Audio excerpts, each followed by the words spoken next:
The colony ship Aurora Path was quiet as it floated above the gray planet called Nyrex 4. The planet was covered in sand and stone, with no green life, no rivers, and no wind strong enough to break the silence. It was a dead world, but the crew of Aurora Path believed it hid something old beneath its surface. Commander Rian sat in the communication room, his eyes fixed on the empty monitor. The scout ship Vera had gone down to the planet earlier that morning. It carried only one person, pilot Mira, one of the best explorers in the fleet. Her mission was to study the ruins that had been found near the planet's southern ridge. The mission was supposed to take 4 hours. 8 hours had passed, and there was still no signal. Rian leaned back in his chair. The quiet hum of the ship's engine filled the room. He tapped the side of the console again and again, hoping the monitor would blink with her code. The air inside the room felt heavy, as if the ship itself shared his worry. Lieutenant Darren entered the room holding a tablet. He looked tired, too. "No word yet?" Darren asked. "Nothing," Rian said. "Her beacon went dark 3 hours ago. No signal, no transmission, no heat trace." "You think it is the storm interference again?" Rian shook his head. "The storm passed 2 hours ago. If it was that, we should have a ping by now." The two stood in silence for a moment. Then Darren spoke softly. "She is good at what she does. Maybe she found something." Rian gave a small nod but did not reply. He kept his eyes on the monitor. Outside, Nyrex 4 looked calm through the large viewport. A pale sun shone weakly over the surface. The ship's scanners showed faint energy readings below the ruins. It was what the old records called a resonance site, a place where sound carried strange power. The ruins were carved with deep rings that formed spiral shapes. The science team believed it was some kind of alien sound technology, built thousands of years ago. Hours passed. The ship's internal clock reached late-night cycle. Most of the crew went to rest, but Rian stayed in the communication room. He listened to static for hours. Every small crackle gave him hope that it might be her voice. But the sound always faded back into silence. At last, near midnight, a faint signal appeared. The screen flickered and static turned into a broken voice. "Command. This is Vera." Rian stood up fast. "Mira, this is Commander Rian. We hear you. Report your position." Her voice came again, weaker but clearer. "I am returning." The transmission cut, leaving only static again. Rian moved quickly to the main dock. The crew gathered as the small scout ship came into view on the external screen. The Vera was covered in dust and small burns. It landed roughly on the deck, the metal scraping against the floor. Engineers rushed forward to check for leaks or damage. When the hatch opened, Mira stepped out slowly. Her helmet hung from her hand. Her face was pale, her hair stuck to her forehead with sweat, and her breathing was shallow. The crew looked at her with relief and confusion. Rian stepped forward. "You are late, pilot." She looked up at him, her eyes tired yet soft. "I know, Commander. I could not sleep without hearing your voice." The crew exchanged puzzled looks. Her words sounded strange, almost gentle, yet her tone was calm. Rian frowned slightly, unsure if she was joking. "What happened down there?" he asked. "I will explain soon," she said quietly. "But first, I need rest." She handed her report chip to the nearest officer and walked toward the medical bay without another word. Rian watched her go. Something about her felt different. It was not only exhaustion, it was as if she had seen something that changed her inside. Later, Rian went to the observation window where the planet hung below. He thought about her words. She could not sleep without hearing his voice. That was not something a soldier said after a mission. It sounded personal, emotional, but her expression had no sign of affection or fear. It was something else, something he did not understand. He opened her mission file. The last recorded feed from Vera showed her landing near the ruins. The camera showed stone towers half buried in the sand, carved with curved lines. The sound recorder picked up faint tones from the wind passing through the ruins, tones that sounded like humming. Then the recording ended abruptly. The science officer joined him, bringing the early data from her report chip. "She brought something interesting," the officer said. "We found a pulse reading inside the ruins. The instruments show rhythmic waves under the ground. It is not radiation or heat. It is something else. It reacts when a voice is detected nearby." Rian turned to him. "You mean the ruins respond to sound?" "Yes, Commander. It is weak, but it follows a pattern. When someone speaks, the ground vibrates faintly. It is almost like the planet listens." Ryan thought of Mira again. She had gone silent for hours and came back saying she needed to hear his voice. The thought made his chest tighten. It was strange and unsettling. The next morning, Mira woke up in the medical bay. She was sitting by the window, staring at the stars when Ryan entered. She smiled slightly, though her eyes looked distant. "You should have stayed in bed," Ryan said. "I am fine now," she answered softly. "I read your report. You found the ruins, but you turned off your beacon. Why?" She took a moment before answering. "Because it was too loud." "Too loud?" The logs show silence. "It was not sound like we hear. It was something deeper. I felt it in my chest. The ground was humming. Every time I spoke, the air moved with my words." Ryan sat beside her bed. "The science team said the same thing. The ruins react to voice." Mira nodded. "Yes, but it was more than that. I think the planet remembers voices. When I spoke, it repeated the tone later, like an echo that never faded. It began to sound human. It started to sound like you." Rian's eyes widened slightly. "Like me?" "Yes. When I called your name through the comm, the ground answered with your voice. That is when I realized something was trying to speak back. It felt like the planet wanted to connect." Ryan remained silent for a while. Her face was calm, not frightened, not confused. She was describing something as natural as breathing. "What happened after that?" he asked. "I spoke again. I told it who we were. I told it we came in peace. But it did not answer with words. It sent a feeling through me, a kind of warmth. It was strange. Then the systems on my ship started to fail. I think the pulse affected the electronics. So I came back." She leaned back and closed her eyes. "But when I was leaving, the echo stopped. Everything went silent again. It felt lonely. That is why I said I could not sleep without hearing your voice. The silence felt too heavy, like the world itself missed the sound." Ryan stood up slowly. He looked through the glass at the planet below. He was a soldier trained to deal with war, exploration, and loss, but not with mysteries that felt alive. "Rest," he said at last. "We will study this more tomorrow." Mira nodded. "Be careful, Commander. It listens when we speak." He left the room and returned to the control deck. The rest of the night he could not focus. He kept hearing her words in his head. "The planet listens when we speak."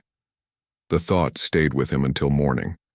Before ending his shift, he opened the comms and played back her transmission again. Her tired voice echoed in the quiet room. "I could not sleep without hearing your voice." He sat in silence, thinking about what that really meant. Maybe it was not just her voice anymore. Maybe something else out there wanted to hear it too. He looked at the planet one more time before turning off the lights. The gray world below seemed still, yet deep within its surface, faint waves of energy pulsed like a heartbeat waiting to be heard. The next morning, Aurora Path floated in steady orbit above Nirex 4. The gray planet spun slowly below, a quiet circle of dust and forgotten ruins. Inside the ship, the crew worked in tense silence. The report from pilot Mira had spread across every deck. People whispered about what she had said. Some called it imagination. Others believed it was something alive on the planet. Commander Ryan walked through the long corridor that led to the science wing. The hum of the ship followed him like a soft song. He had not slept well. Mira's voice from the night before still echoed in his mind. She had said the planet listened when humans spoke. Her words were strange but honest. He had known her for years and trusted her calm judgment.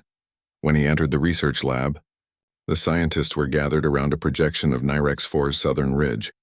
Dr. Elin, the chief scientist, turned to face him. "Commander," he said, "we studied the energy readings again. The pulse below the ruins is real. It follows a rhythmic pattern that changes with human voice input." Ryan crossed his arms. "Explain it simply." Dr. Elin pointed to the holographic display. "We sent a low-frequency sound wave toward the ruins. At first, nothing happened. Then the wave came back slightly stronger. It was like an echo that grew each time we spoke. When we played a recorded voice, the echo matched the tone and pitch." "You mean it learns the sound?" "Yes, Commander. It reacts faster with every test. It is almost as if the planet is repeating what we say in its own way." Ryan felt a cold weight settle in his chest. The ruins had slept for thousands of years, but now they were waking up. Mira entered the lab quietly. She wore a fresh uniform, her hair tied back neatly. Her face still looked pale, but her eyes were sharp. "You should be resting," Ryan said. "I could not stay in bed," she replied. "I felt the pulse again while lying there. It is faint, but it reaches through the hull." The scientist looked at her with curiosity. Dr. Elin asked, "You can feel it even here, above the planet?" "Yes," Mira said softly. "It comes and goes like a heartbeat. When it starts, I hear something under it like a whisper that tries to form words." "What does it say?" Ryan asked. She hesitated. "It says my name." The room fell silent. Even the steady hum of the machine seemed to fade. Ryan stared at her, trying to read her face. She was calm, not afraid. "Can you show us where you felt it most strongly?" he asked. Mira nodded. "On the southern ridge near the broken towers. That is where the pulse is loudest." Dr. Elin frowned. "Commander, I recommend a controlled expedition. We need direct readings from the source." Ryan thought for a moment. The risk was high, but curiosity pushed him forward. "Prepare a small team. Mira and I will lead it." 2 hours later, the shuttle Lumen detached from the Aurora path and began its descent. The surface of Nirex 4 looked endless and empty. Dust swirled gently in the weak sunlight. The ruins stood in the distance like giant teeth rising from the sand. As the shuttle landed, a wave of static passed through the communication system. Ryan adjusted the controls. "Ground interference," he said. "Keep transmissions short." Mira nodded. "Understood." They stepped out into the open air. The sky was pale gray and the air tasted metallic inside their helmets. Their boots sank slightly into soft dust. The ruins loomed above them, tall and silent, covered in strange carvings that looked like flowing rings. Rian walked toward one of the towers. He placed his gloved hand on the surface. It felt warm, as if energy moved beneath it. Dr. Elin's voice came through the comm from orbit. "Commander, we are receiving your signal. The ground sensors are showing faint movement under your position. Try speaking near the carvings." Ryan turned to Mira. "You heard him." Mira stepped forward. She looked at the carvings for a moment, then spoke clearly. "This is Mira from Aurora Path. We come in peace." The air vibrated. A low hum rose from the ground. Sand lifted slightly, circling her feet. The sound was soft at first, then grew stronger. The carvings glowed faintly with pale light. Ryan watched with awe. The hum began to change, shaping itself into a tone that almost matched her voice. It repeated the last part of her sentence in a broken rhythm. "We come in peace," Dr. Island's voice came again. "Amazing. It is copying her speech pattern. Commander, try speaking as well." Rian took a step closer. "This is Commander Rian. We are explorers. We wish to understand this world." The hum deepened and echoed his words back, slower and heavier. "Understand this world." The sound carried across the plain, bouncing between the towers. It was beautiful and strange, like the planet itself was singing back to them. Then, without warning, the ground shook. The instruments on their suits flashed with warning signs. Dr. Elin shouted through the comm, "Energy spike detected. The pulse is rising fast. Get to cover." Ryan pulled Mira behind a fallen stone wall as the earth trembled. The carvings brightened for a moment, then faded. The pulse stopped as quickly as it began. When the dust settled, Mira stood up slowly. "It was listening," she said. "But we frightened it." Ryan looked at her. "You think it can feel fear?" "Yes, it reacts to emotion. When you shouted, it responded with energy, not words. Maybe it mirrors what we give it." Back on Aurora Path, Dr. Island reported that the pulse had returned to normal levels. The team collected samples from the area and prepared to leave. As the shuttle lifted off, Mira looked down at the ruins. She whispered through her comm, "It is still there, waiting." Hours later, they returned to orbit. Rian walked Mira to the crew deck. She looked calm but distant, as if her thoughts were still buried on the surface. "You did well down there," he said. She gave a faint smile. "I think it knows you now," he frowned. "Knows me?" "When you spoke, the ground responded faster. It is learning our voices. I think it remembers sound through emotion. It feels what we feel."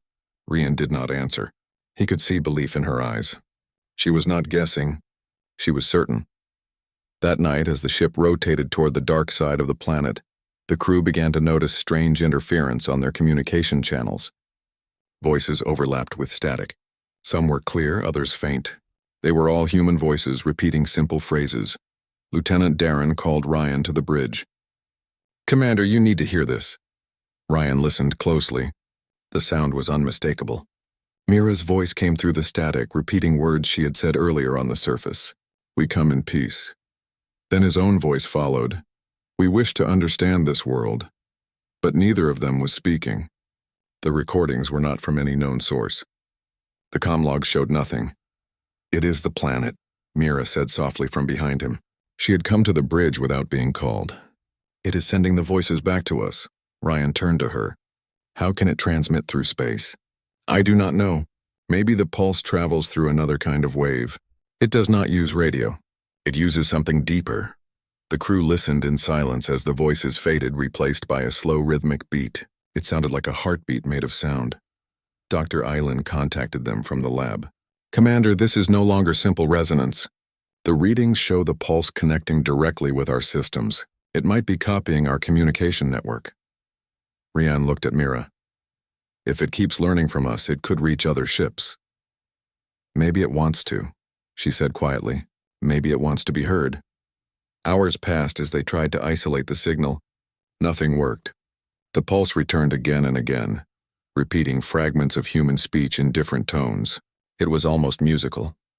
Near dawn, Rian sat alone in the communication room. He listened to the recordings again. The last one sent chills through him. A soft voice spoke his name clearly, not through static, but as if whispered beside his ear. "Mira?" He called over the comm. She answered from her cabin. "Yes, Commander." "Did you send a message to the comm channel?" "No, I was asleep," he paused. The voice on the recorder was hers, but she had not spoken it. He replayed it. The voice said, "They remember you." Ryan sat back in silence. He felt the same quiet weight that had filled the air before she returned from the planet. Something ancient was awake, and it had chosen to speak in their voices. Outside the window, the surface of Nyrex 4 shimmered faintly. The pulse beneath the dust continued to beat in perfect rhythm with the hum of the ship. It was as if the planet had begun to breathe again. The next day on Aurora Path began with silence. The usual sound of machinery and footsteps felt softer than normal. Many crew members spoke quietly, as if raising their voices would wake something sleeping inside the ship. Everyone had heard the strange recordings from the night before. They had heard their own voices coming from nowhere. Commander Ryan walked into the control room. The lights were dim and most of the screens showed static patterns. Lieutenant Darren turned from his seat and spoke carefully. "Commander, the echo is spreading. It is no longer just on the communication lines. It is inside the environmental control system, too. The ship repeats sounds we make in a low tone. When someone speaks, the walls hum for a few seconds." Ryan frowned and stepped closer to the console. He spoke a single word. "Test." The air around them vibrated lightly, and a faint voice answered back, repeating the same word. It was his own voice, but slower, softer, almost thoughtful.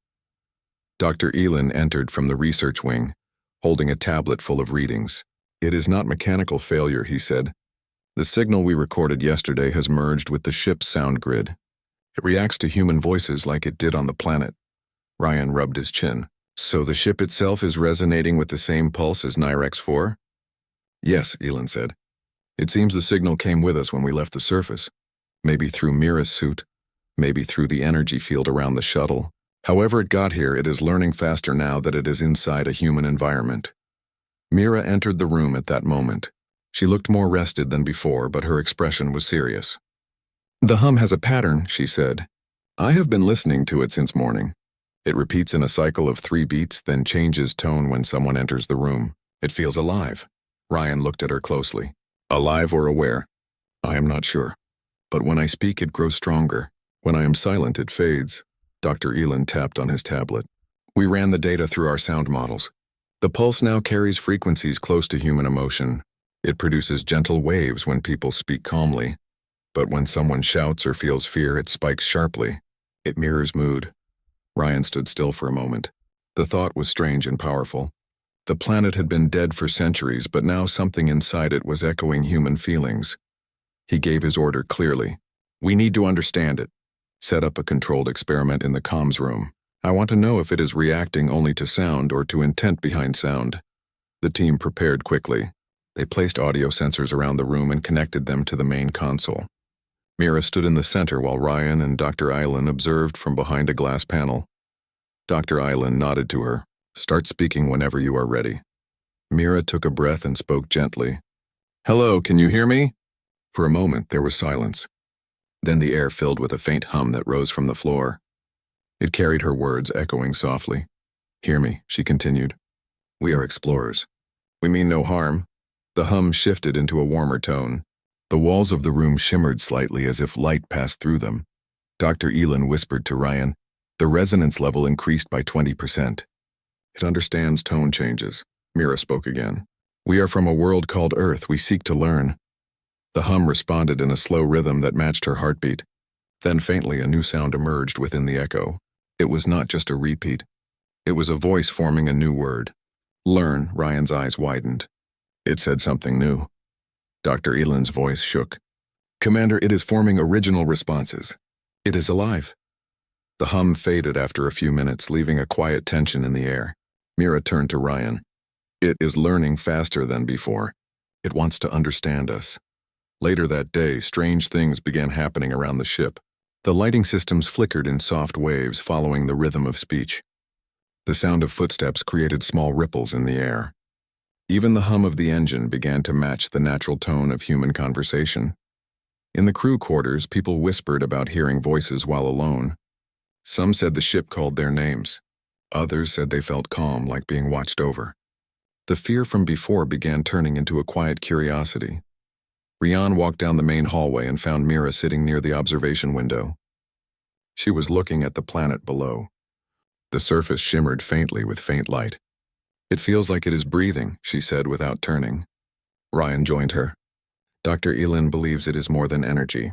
He thinks it might be a network of memory. Maybe those ruins were part of a mind that never truly died. Mira nodded slowly.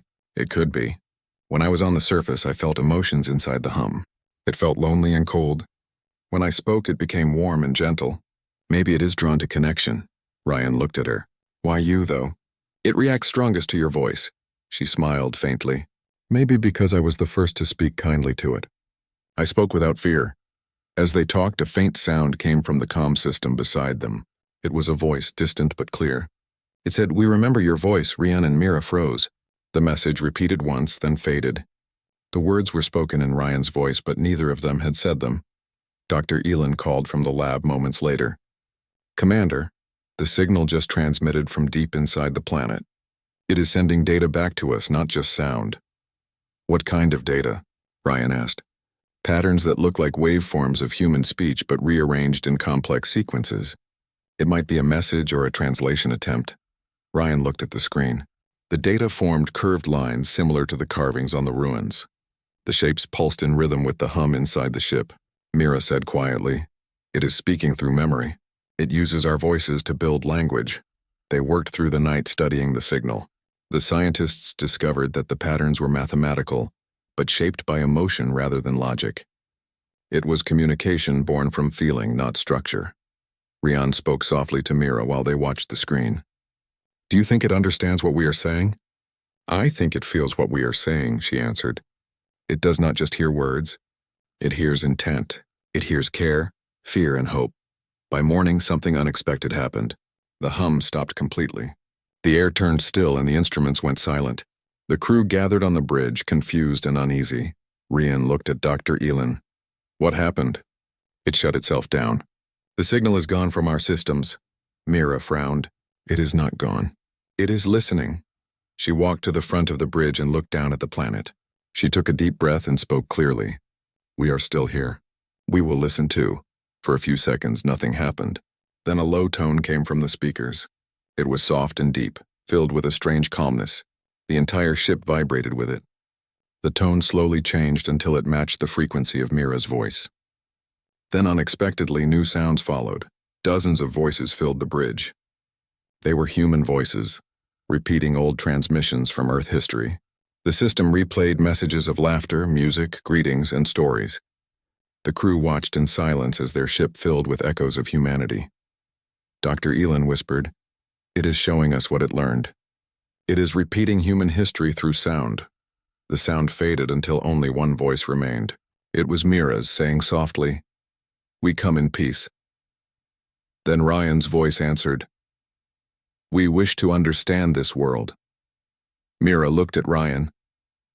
"It wants us to know we are remembered." Ryan turned to the crew.